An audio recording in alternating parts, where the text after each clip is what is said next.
Hello, everybody. Welcome back to the podcast and to the YouTube channel for those of you that are watching, and hit the subscribe button. And that way you can see what it is that I'm showing you visually.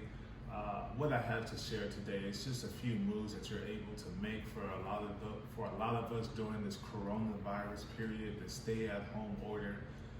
Over 30 million people now. It's tough to even say. Over 30 million people have filed for unemployment benefits because the economy isn't flowing the way in which it can sustain those people to continue to have their jobs. So a lot of us have lost our jobs, and some of us who are working are in fear of losing our jobs. So I did want to share some different financial moves you can make hopefully ease a lot of the pressure depending on the income that comes in, whether it stays level or whether it drops or is cut in half or down to just receiving unemployment benefits. You want to make sure you have done these 10 things to alleviate a lot of the pressure and continue to have somewhat of a normalcy within your household. So I broke this down a little bit. Just want to read them to you and get a little bit in depth on each one of those moves. So the first one I want to share with you is what we always do here at Wilson Financial with anyone that we work with, anyone that comes and asks us for advice. We tell them to survey your spending. Pay attention to your budget. Look at your statements. Know where the money is going and who it's going to. One of the great tools that we like to use, besides creating our own individual budget, is for the client to pay attention to how their money is being spent in specific categories. And Mint is a great tool, digital service to use. It breaks it down right there for you. Because our budget, we leave you with what's left. But then what's left, where is that money actually going? Mint will break it down easily for you. Break it down from food, rent, utilities, expenses, shopping, car washes, gas, everything. However you want to break it down, you can choose to break it down for you that way. So looking at that, you'll discover what it is that your discretionary spending is going, where it's going, where you can cut it to bulk up that savings, to bulk up that checking account. Number 2, you want to negotiate with your lenders. So if you own a home, you want to negotiate. You want to look at a refinance. You want to lower that mortgage that you have to pay. You want to negotiate with everyone else as well, because during this time, each lender, each company knows that a lot of people's jobs are at risk, which means the loans that they've extended to those individuals are at risk of defaulting. So they don't want that. They want to get as much money as they can on the return as far as paying those back. So you want to make sure that you negotiate a reasonable price, some type of arrangement as you can defer some of these loans, defer some of these payments not loans, defer some of these payments for a few months or whatever it is you're able to do with your car or with your mortgage. You want to make sure you call them up and see if you can get things modified. You can do the same thing with your cable, your phone bill, your internet. Do it with anyone in which you're paying bills for, and just inquire on what it is that they're able to do for you. Also utilities as well. Make sure I name that. So pay attention to that. That was number 2. So number 3, pause retirement contributions. So that is a very tricky, it's a very tough one. It is based on your perspective, what your long-term goals are, but that is one thing to go ahead and to pay attention and to look at, because that is money that comes out of your check, gets put aside into your 401k. So all you're getting is the net pay at the end. But if you pay attention to your pay stub, you will see, based upon the percentage of which you've chose and how you've allocated it or spoken to your financial advisor, that could be anywhere between, if you're doing 5%, it could be like $100 up to $500. And that is money that you could see in your account rather than in your retirement. You want to make sure that you're putting yourself in a position as to where you can afford the bills that you're responsible for. And that's kind of funny to think about. Afford, not pay my bills, but afford my bills. So you want to make sure you can afford them, because you don't know if you're going to continue working. And for a lot of people who have lost their jobs, waiting for or have received that unemployment income to come in, is it going to match what it is I'm responsible for? So you want to make sure you get rid of those retirement contributions. You want to do those negotiatings with all of those bill collectors or people we have to pay. Our utility, our phone, our internet, our car notes, our mortgage, our insurance. You want to have those conversations with every single body to see what it is they're offering for you. Number 4, you want to reconsider your tax withholdings. So you want to take a look at those. I know a lot of our hours have been reduced, if not eliminated altogether, but you want, if you are working, you want to take a look at reducing your tax withholdings, or just going exempt for a time period. But you have to be methodical if you choose to do the exempt portion. You want to make sure you speak with your tax advisor to see what is the longest period that you can go exempt, and it won't have a negative impact on you maximizing your tax return or minimizing your tax liability. Modify your insurance. You want to take a look at modifying your health insurance. So you may qualify for credits on your healthcare exchange to help you purchase insurance through the healthcare.gov site or individual state exchanges. So you might have access to the Medicaid options in your state as well.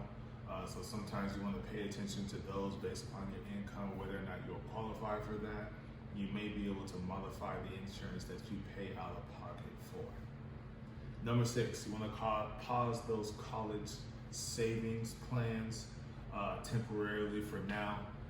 Parents often make their children's education a huge priority for them, or more of a priority than retirement. So you want to take a look at pausing those right now temporarily for a lot of us that are still working, because that is extra money you can see in your pocket that you'll be able to use for emergencies.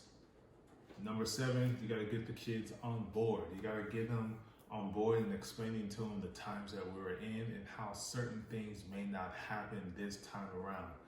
The summer is almost here. Spring break has passed. We didn't get to do this. Well, when summer comes, we can go to summer camp, we can go swimming, we can do all of these things, but depending on your area, you may not be able to. So explain that to the kids at the summer camp, the vacations, the AAU basketball.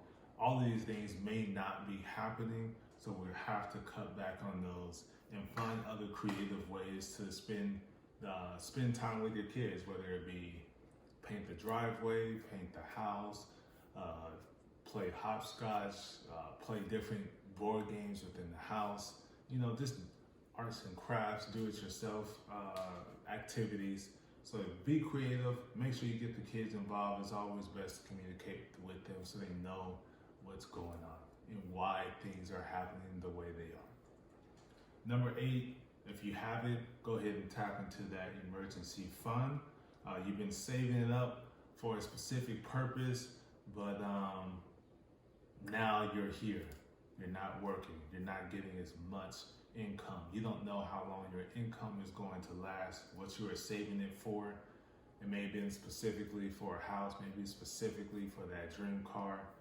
Right now, being comfortable, being at peace is more important than what could possibly come later on in life. So tap into the emergency fund. It's now a rainy day fund, and now it's become emergency fund, and use that extra money that you've been putting aside, because though you weren't planning for this, you were planning for something. But the unexpected has come, and now you have a stockpile, a pot of money that you can pull from to help you get going along the way, to help you continue moving forward. So use those funds, but also create a plan to get back to that balance, get back on track to that goal once we come up out of this together. Number 9, you want to consolidate, negotiate with your credit card companies that you have debts on. You want to talk to them, see what it is that what they're able to do for you. If they can do a rate adjustment, are they offering any, you don't pay this month or for these 2 months? If you have a higher balance, will they lower the interest rate for you?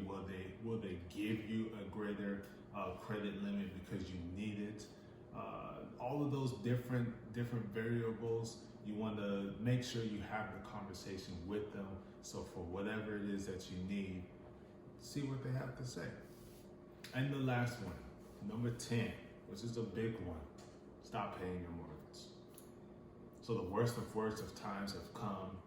You don't want to lose your home. You don't want to put your family out. You don't want to be in a situation as to where you're facing imminent homelessness. So once you go ahead and call them, call your lender, see what it is they can do for you. Let them know that you don't know if you're going to get your job back. You're looking for another job, because there are certain companies that are still hiring right now just to have some income in the household. And see about their deferment program. See about their, well, not deferment, see about their forbearance their forbearance program. See how it is when you don't pay for 3 months or you don't pay for a year or 6 months, how that affects your overall loan. Is it going to be a balloon payment?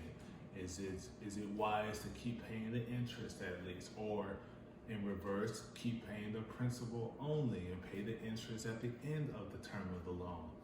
All of those different variables, you want to get a full understanding so you make sure you are in constant contact with your home lending company to make sure you make the best move moving forward. So I hope these 10 financial moves put you at ease.